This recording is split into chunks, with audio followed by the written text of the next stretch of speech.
तो इस तरीके से आपने मसदारी को समझ लिया। अब जागीरदारी, जो एक मायने में मसदारी से जुड़ा हुआ है, किस रूप में जुड़ा हुआ है? तो जैसा कि अपने पिछले लेक्चर में आपको बताया कि मनसबदारी व्यवस्था में क्या था कि एक रैंक दिया गया, एक प्रशासनिक हायरार्की बन गई, सैनिक हायरार्की बन गई। अब बात आई कि उनको वेतन कैसे दिया जाए। तो आज हम लोग जागीरदारी, मुगल काल में जागीरदारी व्यवस्था को भी देख लिया जाए और बहुत संक्षेप में जमींदारी को भी जान लिया जाए। तो मुगल काल में जो जागीरदारी व्यवस्था है वो मनसबदार से कैसे जुड़ी हुई है? तो जो भी मनसबदार हैं उनको अगर वेतन देना है तो नगद या फिर जागीर भूमि के माध्यम से जो उनका रेवेन्यू, उनका वेतन हो जाता था। तो यही जागीरदारी व्यवस्था, इसकी विशेषता है। मुगल काल में अकबर ने इसको इंट्रोड्यूस किया था यहां पर मुगल काल में। हालांकि ये व्यवस्था किन्हीं के रूप में पहले से चली आ रही है। पिछले बार भी हमने ये बात बताया था कि आप अगर देखें सल्तनत काल में तो वहां पे इक्तादारी व्यवस्था है। इक्ता एक भूखंड है और वेतन के बदले में उसको दे दिया जाता था, जिसको दिया जाता था वो इक्तादार कहलाते थे। और बहुत कुछ विशेषता भी मिलती जुलती ही है, जैसे वो भी वंशानुगत अधिकारी नहीं होते थे, उनका भी ट्रांसफर होता था, वो भी भूमि के मालिक नहीं थे। वैसे जागीरदारों के साथ भी यही है। तो यहाँ पे क्या चीज है, अकबर ने इसको अपने यहाँ अपने प्रशासन का एक हिस्सा बनाया और मनसबदारों को वेतन देने के लिए एक जागीरदारी व्यवस्था शुरू की। अब यहाँ एक चीज है, हमने कहा मनसबदारों को वेतन देने के लिए उनको जागीर अलॉट करना। तो एक लाइन हम पहले ही लिख दें, इससे कभी कभी ये क्वेश्चन आता है कि सभी जागीरदार मनसबदार होंगे? सभी जागीरदार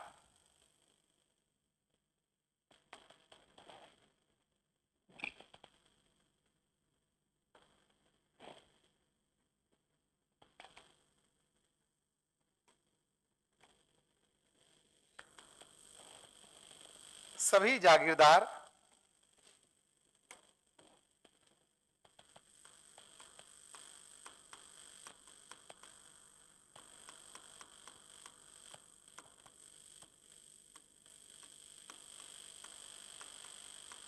मनसबदार, लेकिन सभी मनसबदार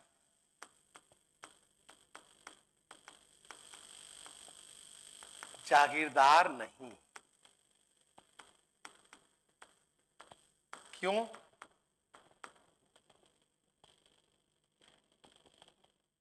मुगल प्रशासनिक सैन्य व्यवस्था में अलग अलग ओहदे, अलग अलग रैंक के ढेर सारे मनसबदार हैं, उन्हें हमें वेतन देना है। तो जिनको वेतन जागीर के रूप में दिया गया वो जागीरदार हो गए। लेकिन बहुत से मनसबदार तो ऐसे भी होंगे जो खासतौर से छोटे मनसबदार होंगे, मे भी उनको नगद वेतन भी, क्योंकि वैसी भी व्यवस्था भी थी, भले ही वो बहुत कम थी। तो इसका मतलब कि सभी मनसबदार जागीरदार भी हों, मतलब उनको जागीर भी दी गई हो, ऐसा नहीं है। लेकिन सभी जागीरदार मनसबदार होंगे। क्यों? क्योंकि जिनको जागीर दी गई है, क्यों दी गई है? वेतन के लिए दी गई है। किसको दी गई है? वो जो प्रशासनिक सैन्य अधिकारी थे वो या मनसबदार थे। इसका मतलब सभी जागीरदार मनसबदार हो सकते हैं, लेकिन सभी मनसबदार जागीरदार हो ये जरूरी नहीं है। फिलहाल हम लोग आ जाए तो मनसबदार क्या, जागीरदारी व्यवस्था में देखिए शब्द है जागीर। जागीर क्या है? एक भूमि का टुकड़ा है। मुगल काल में भूमि के अलग अलग प्रकार हैं। अलग अलग प्रकार से मतलब उसकी गुणवत्ता के आधार मत समझिएगा। जैसे पोलज, परती, चाचर, बंजर, वो एक अलग है। वहां से भी खूब क्वेश्चन आए हुए हैं। जैसे पोलज, परती, चाचर और बंजर। पोलज वह भूमि है जो बहुत उपजाऊ है, बहुत फर्टाइल है, हर साल उनमें खेती हो रही है। पोलज, परती, परती जिसको 1 साल या 2 साल के लिए छोड़ दिया जाता है, फिर उसको जुताई बुआई होती है। पर चाचर, चाचर वो भूमि है जिसको 3-4 साल के लिए छोड़ दिया जाता है, उसके बाद 4 साल 5 साल बाद फिर एक बार। अब बंजर मतलब जो लगभग बंजर, जहां पे कभी अमूमन नहीं के बराबर पथरीली भूमि है, खेती नहीं होती। यहां हम उसकी बात नहीं कर रहे हैं, हम भूमि की कैटेगरीज की बात कर रहे हैं। वह भूमि खालसा भूमि भी होती थी। कुछ मान लीजिए एक बड़ा साम्राज्य है, जैसे मान लीजिए भारत हम कह रहे हैं, तो कुछ केंद्र शासित प्रदेश भी है, कुछ राज्य भी है। वैसे ही मान लीजिए वहां पर भी है खालसा भूमि है जो सीधे केंद्र से नियंत्रित है। वहां पे राजस्व प्रशासन सभी कार्य केंद्र के अधिकारी कर्मचारी द्वारा है। और बहुत से भूमिखंड ऐसे हैं जिनको जागीर के रूप में अलॉट कर दिया गया, नामांकित कर दिया गया है, स्टार दे दिया गया है, तारांकित कर दिया गया है। तो जागीर एक भूमि का वो भी एक प्रकार है। वैसे कुछ भूमि इनाम टाइप की भी होती थी, जिसको कि मदद माश टाइप की भी होती थी, ठीक, जो धार्मिक या विशेष अनुदान के रूप में दी जाती थी। तो मोटे तौर पर कहा जाए तो कुछ भूमि बड़ी संख्या में खालसा होती थी और बहुत से भूमि ऐसे होते थे जिनको जागीर के रूप में हम लोग अलॉट रखते थे कि भाई इसको हमको वेतन के रूप में अपने अधिकारियों उनको देना है। तो जागीरदार में एक शब्द क्या है, जागीर। तो जागीर एक भूमि का टुकड़ा हो गया, जिसको दिया जाता था वह जागीरदार हो गया। यह व्यवस्था क्या कहलाई, जागीरदारी व्यवस्था कहलाई। इसका मतलब जागीर एक वह प्रशासनिक भूखंड था जिसे मुगल काल में मनसबदारों को उनके वेतन के बदले में अलॉट कर दिया जाता था। करते क्या थे, हम एक एग्जांपल दे। मान लीजिए किसी अधिकारी, जैसे मान लीजिए किसी जिले के डीएम है और उनका वेतन 1 लाख रुपए है, ठीक। अब हम उनको नगद वेतन न दे करके हमने क्या किया कि हम आपको कोई एक खास क्षेत्र दे रहे हैं जिसको कि हम जागीर यहां बोल रहे हैं। उस क्षेत्र का हमने अनुमान लगा लिया कि भाई इनको चूंकि 1 लाख देना है, तो उस क्षेत्र का रेवेन्यू मतलब लैंड रेवेन्यू, खासतौर पर भू राजस्व करीब करीब 1 लाख रुपए के आसपास हो। हम आज की भाषा में बता रहे हैं 1 लाख रुपए के आसपास हो, ताकि वो अपना वेतन वहां से ले सके। वो वेतन नहीं है, वो बस क्या हुआ कि सरकार अपने वसूली वाले दायित्व से मुक्त पा गई, वेतन दे रही है, लेकिन कहा कि तुम खुद वसूलो, अपना वेतन ले लो। ये इसके लाभ भी हैं। जब हम लाभ की बात करेंगे, गुण की बात करेंगे, तो इसके गुण में आ जाएगा, लाभ में आ जाएगा। तो उन्होंने अपना वेतन तो पहले क्या किया जाएगा, वह एक अनुमानित राजस्व वाली भूमि को, जिसको हम जागीर कह रहे हैं, उसको खोजा जाएगा, देखा जाएगा कि भाई 1 लाख अनुमान राजस्व वसूलने वाला 1 लाख रुपए वाला भूमि या लैंड कौन सा है। तो जो अनुमान है उसी को बोलते थे जमा।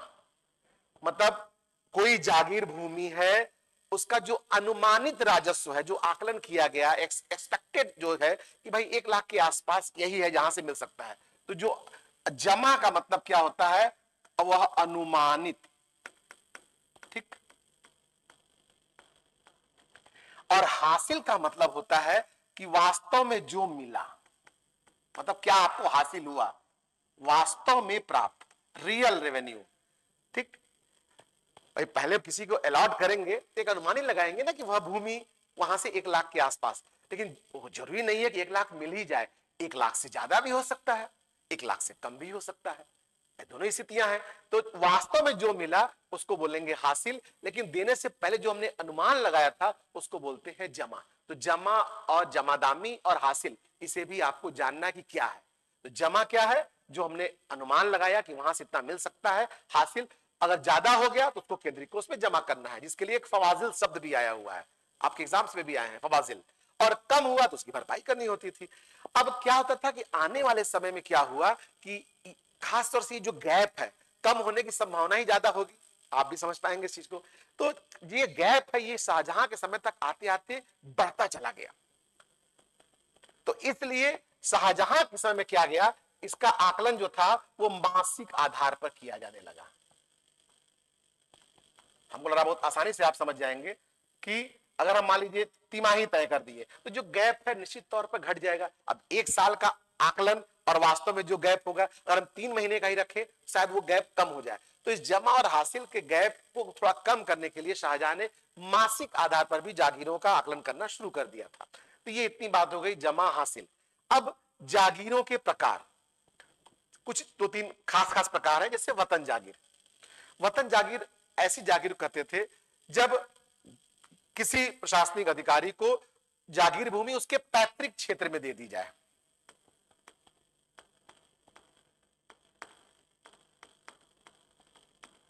जैसे मान लीजिए राजपूत राज्यों में खासतौर से ज्यादा था ये कि एक मनसबदार है और उनको अपने ही राज्य में जिस क्षेत्र के हैं वो, जैसे खासतौर से राजपूत राज्य जो है, उनको उसी क्षेत्र में अगर जागीर अलॉट कर दिया गया तो ऐसी जागीरों को बोलते थे वतन जागीर। अलतमगा जागीर क्या था? अलतमगा जागीर वह जागीर होता था, इसको जहांगीर के समय में ही शुरू किया गया था। अलतमगा जागीर वह जागीर था जो अनुदान के रूप में उन लोगों को दी जाती थी, अनुदान के रूप में जिन पर या जिन परिवारों पर बादशाह की विशेष कृपा होती थी।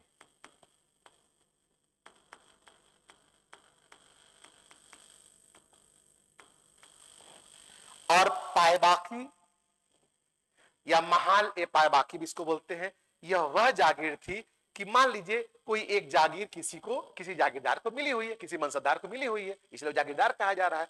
अब किसी पनिशमेंट के तौर पर या किन्हीं और वजहों से मान लीजिए उस मनसबदार को कोई और जागीर अलॉट कर गई तो वो पहले वाली जो जागीर थी वो खाली हो गई। तो जागीर भूमि थी बट फिलहाल वह किसी से ले ली गई है और किसी और को भी दिया नहीं गया है, मतलब वेटिंग में पड़ी हुई है। तो ऐसी जागीर को पायबाकी जागीर बोलते थे कि जागीर के रूप में रेखांकित है तो जागीर भूमि बट अभी आरक्षित है, किसी को अलॉट नहीं की गई है, ऐसी जागीर भूमि को पायबाकी जागीर बोलते थे। तो मतलब जागीर के रूप में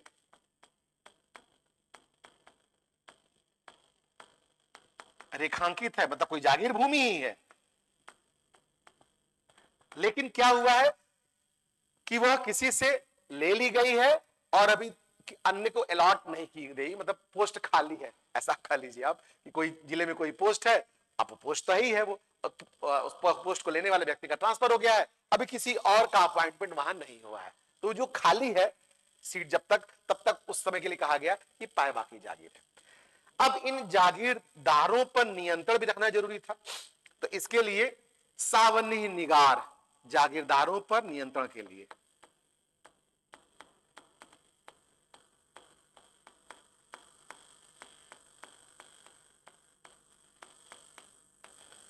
मतलब जागीरदारों पर नियंत्रण के लिए एक पद सावनिगार बनाया गया ताकि वो कहीं भी अब ऐसा अराजक न हो जाए या बहुत ताकतवर न हो जाए।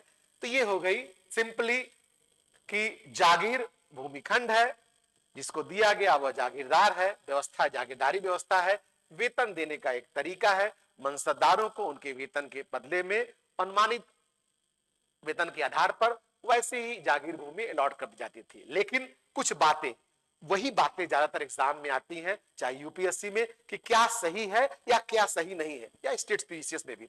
तो सबसे पहले चीज, इन जागीरदारे अपने क्षेत्र में ताकतवर न हो जाएं, इसलिए इनका ट्रांसफर होता था। आज भी जैसे मान लीजिए आपका सिलेक्शन हो जाता है, आप किसी जिले में एसडीएम बन गए हैं, एसपी हैं, डीएम है, जो भी हैं, तो आप देखेंगे लंबे समय तक आप उस क्षेत्र में नहीं रह सकते।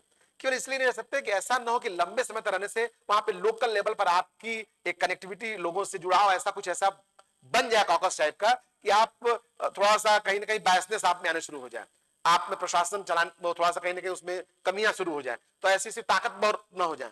तो वैसे ही जागीर भी एक ही क्षेत्र में लंबे समय तक न छोड़ करके उसको कभी वो जागीर, कभी वो जागीर, कभी वो जागीर स्थानांतरित करते रहते थे। नंबर 2, हमने कहा जागीर भूमि उनको क्यों दी गई है, ताकि वो अपना वेतन ले सके। वो क्या करते थे, अपना वेतन वसूलते थे अपने अपने कर्मचारियों के माध्यम से, और वो अपना वेतन लेकर के बचा हुआ जमा कर लेते थे, या जो कम होती थी वो उनको मिल जाया करता था। तो ऐसी स्थिति में वो भूमि के मालिक नहीं है किसी भी स्थिति में। तो भूमि जो है वो राज्य की है, जागीरदार उस भूमि का मालिक नहीं है। और तीसरी चीज, जो जागीरदार है वो वंशानुगत नहीं है, ठीक है, वंशानुगत नहीं। ऐसा नहीं है कि किसी को जागीर भूमि मान लीजिए आज दी गई, अचानक उसकी डेथ हो गई, तो ऐसा नहीं कि उसके पुत्र को दे दिया जाएगा। यहाँ पे यही अंतर थोड़ा सा आप देखेंगे जमींदारी व्यवस्था में ये है, क्योंकि वो जमींदार जो होते थे वो वंशानुगत भू राजस्व संग्रह करने वाले अधिकारी होते थे। तो ये हो गई जागीरदारी व्यवस्था। अब लाभ सही समझ में आपको आ जाएगा इसमें कि जागीरदारी व्यवस्था में क्या है कि एक तो बड़ा लाभ, सबसे बड़ा लाभ क्या है कि एक केंद्रीय नियंत्रण बना हुआ है, लेकिन फिर भी बादशाह जो है, राजा जो है, वो वेतन वाले जो प्रॉब्लम है कि पहले राजस्व वसूली करना, फिर वो इकट्ठा करके फिर वो वेतन देना, तो वो इस गैप को पहले अपने पास से हटा दिया। इस चीज को वो दे दिया सीधे मनसबदार को कि अपना आप या उस अधिकारी को कि आप वहां से अपना राजस्व वसूल लो, वही आपका वेतन है। तो उस राजस्व वसूली के झंझट से मुक्त हो गया। क्योंकि स्थानीय स्तर पर जो जागीर उनको दी जाती थी वो अपना नेटवर्क बना के इसलिए वसूल भी लेते थे, तो एक लाभ हो गया और केंद्रीय नियंत्रण भी बना रह गया स्थानांतरण होने की वजह से। लेकिन बाद में इसमें दोष भी आने लगे। वो दोष कैसे थे कि एक तो क्या हुआ कि एक बड़ा दोष तो है कि जागीरदारी संकट, एक जान जाइए इसको क्या है। सतीश चंद्र और कुछ अन्य विद्वानों ने इसको बड़ा एक्सप्लेन भी किया है। क्या हुआ कि हमने कहा इसे अकबर ने शुरू किया मनसबदारी व्यवस्था, 10,000-12,000 तक के मनसब दिया। बाद में जहांगीर, फिर शाहजहां, औरंगजेब तक आते आते मनसबदारों की संख्या में भी वृद्धि हुई और उनके रैंक में भी वृद्धि हुई। इसको समझिएगा, संख्या में वृद्धि हुई मतलब नंबर ऑफ मनसबदार, और रैंक में वृद्धि मतलब उनकी रैंकिंग, जो हम 10,000 का मनसबदार, 12,000 का मनसबदार, बाद में हम 50,000 तक का मनसबदार, तो 50,000 की अगर रैंक दे रहे हैं तो उसका वेतन भी उसी हिसाब से और बढ़ाएगा। और नंबर ऑफ मनसबदार मतलब मान लीजिए अगर जहांगीर अकबर के समय में कुल मनसबदारों की संख्या 10,000 है, तो जहां शाहजहां जहांगीर औरंगजेब के समय में 20,000, या आज के हिसाब से इसको समझिए आप। मान लीजिए कोई स्टेट गवर्नमेंट है, अक्सर हम राज्य का नाम नहीं लेंगे, कई बार प्राय आप सुनते होंगे कि 5-6 महीने से वहां सैलरी नहीं मिल रही है। क्यों नहीं मिल रही है? क्यों? क्योंकि खजाने में पैसे की कमी।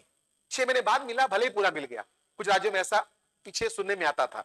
तो वैसा ही कुछ स्थिति जागीरदारी संकट भी है कि हमारे मनसबदारों की संख्या ही बढ़ गई। मान लीजिए 5,000 होते थे, वो 10,000 हो गए, 15,000 हो गए। जैसे सरकारी कर्मचारी आज के समय में है, कर्मचारियों की अपॉइंटमेंट होती चली जा रही है, तो उनकी संख्या बढ़ी, उनका वेतन भी बढ़ा। मतलब हम वहां की भाषा में बोले तो उनका मनसब भी बढ़ा, जात, क्योंकि जात बढ़ा इसका मतलब वेतन भी बढ़ा। तो वेतन भी बढ़ा और उनकी संख्या भी बढ़ी। लेकिन जागीर भूमि तो एक सीमा पर आके सिमट जाएगी। तो औरंगजेब के समय तक आते आते विस्तार तो लगभग पूरा हो गया, 20-21 प्रांत बन ही चुके थे। दक्षिण में जो बचे राज्य बीजापुर गोलकुंडा थे उनको जीत ही लिया गया।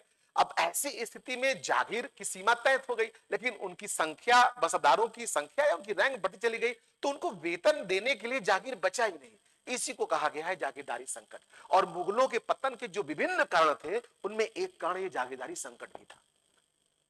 ठीक, दोस्त में और क्या हो सकता है?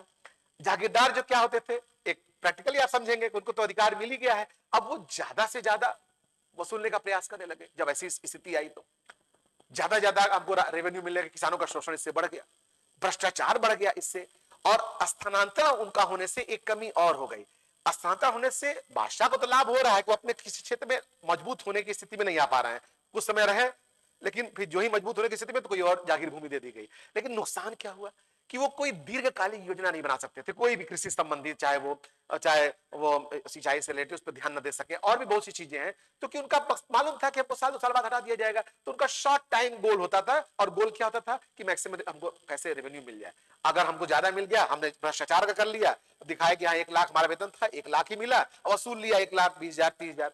तो ये एक कमियां। एक और कमी क्या आई कि जो जागीरदार है वो क्या है, एक तरह से मनसबदार है, क्योंकि उनको वेतन के रूप में मिला हुआ है। अब मनसबदार कौन है? जिनके अपने सैनिक दायित्व, उनको सेना रखनी है। इसका मतलब कि अपने सैनिकों को मनसबदार वेतन कैसे दे रहे हैं? जो उनको जागीर भूमि से मिलने, मतलब खुद वो वेतन दे रहे हैं, बादशाह नहीं दे रहा अपनी ओर से, सीधे केंद्र की ओर से। तो इससे क्या हुआ कि जो सैनिक हैं वो सीधे अपने जागीरदार या यूं कह लीजिए मनसबदार के प्रति अकाउंटेबिलिटी रख रहे हैं, उनके प्रति अपनी स्वामी भक्ति रख रहे हैं, न कि बादशाह के प्रति। तो जब तक केंद्र मजबूत है तब तक कोई दिक्कत नहीं है, लेकिन अगर जागीरदार या मनसबदार मजबूत हुए तो निश्चित तौर पर केंद्र के लिए समस्या हो जाएगी। और जब वो मजबूत होंगे तो निश्चित तौर पर विद्रोह भी करेंगे, तो आने वाले समय में भी समस्या शुरू हो गई। ये कुछ ऐसी कमियां थी। ये हो गया आपका एक जागीरदारी व्यवस्था। यहीं पर हम लोग जमींदारी व्यवस्था को बहुत छोटा सा हिस्सा है जान जाए, इससे अलग है। तो देखिए मनसबदारी और जागीरदारी तो कहीं ना कहीं कनेक्ट है, कि जो मनसबदार है उनको वेतन देने का एक तरीका है जागीर, या जिसको दिया गया वो जागीरदार हो गया, इसीलिए जागीरदारी व्यवस्था। लेकिन जमींदारी एक अलग दूसरी बात यहां आ गई। वो क्या है कि जमींदार कौन है? तो जमींदार आप देखिए,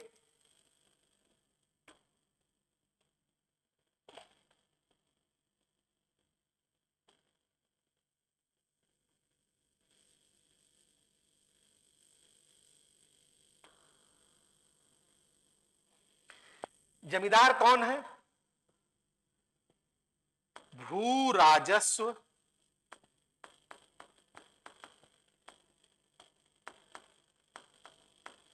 वसूलने वाले वंशानुगत अधिकारी।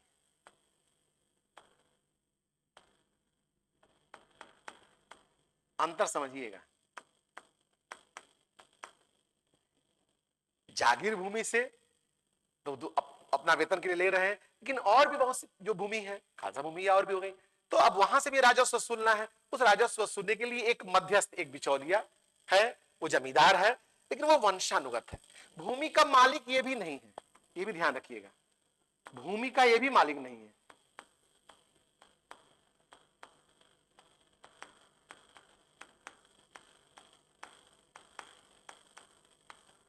मतलब भूमि इसकी अपनी नहीं है ऑन पेपर, लेकिन इसको वंशानुगत अधिकार दे दिया गया कि ऐसा है कि तुमको किसानों से, रैयतों से लगान वसूलना है, राजस्व वसूलना है और अपना कमीशन काट करके केंद्र को उसमें जमा कर देना है, बादशाह खजाने में जमा कर देना, केंद्रीय उसमें जमा हो जाएगा।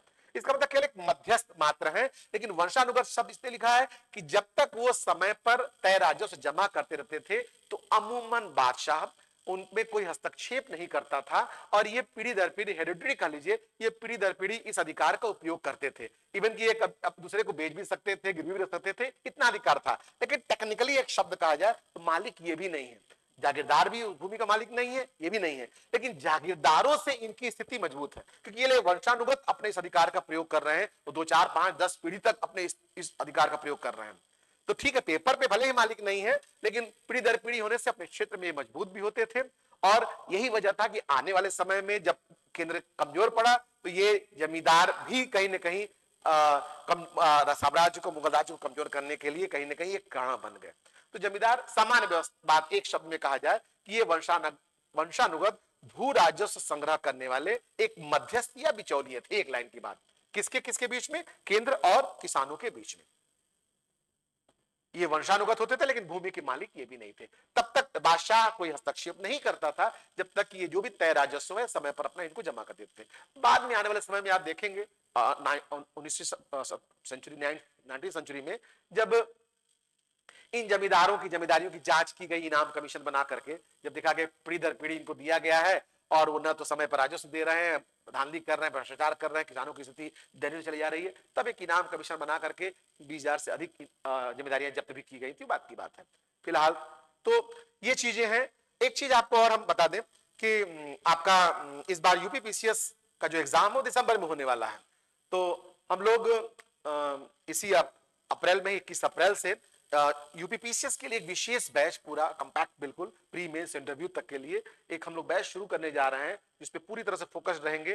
पहले आपका प्री कम मेंस जैसा जीएस का क्लास को चलाया जाएगा और उसके बाद फिर लास्ट में 2 महीने पहले केवल प्री पर विशेष फोकस करके खूब प्रैक्टिस कराई जाएगी और फिर जो ही प्री हो जाएगा तो 2-3 महीने के लिए फिर मेंस पर पूरा फोकस करके, मतलब पूरा एक पैकेज आपका कह लीजिए मेंस और इंटरव्यू तक के लिए, तो हम लोग शुरू करने जा रहे हैं।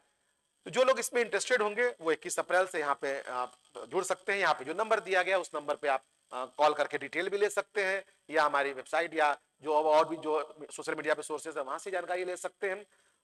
जो बच्चे शुरू में जो हमारे 20 स्टूडेंट्स होते हैं उनको हम एक अच्छा छूट भी देते हैं, तो इसको भी ध्यान रखना है। और ऐसे ही हम लोग छोटे छोटे हिस्सों को ऐसे देखेंगे। तो फिर मिलते हैं हम लोग नेक्स्ट। ओके।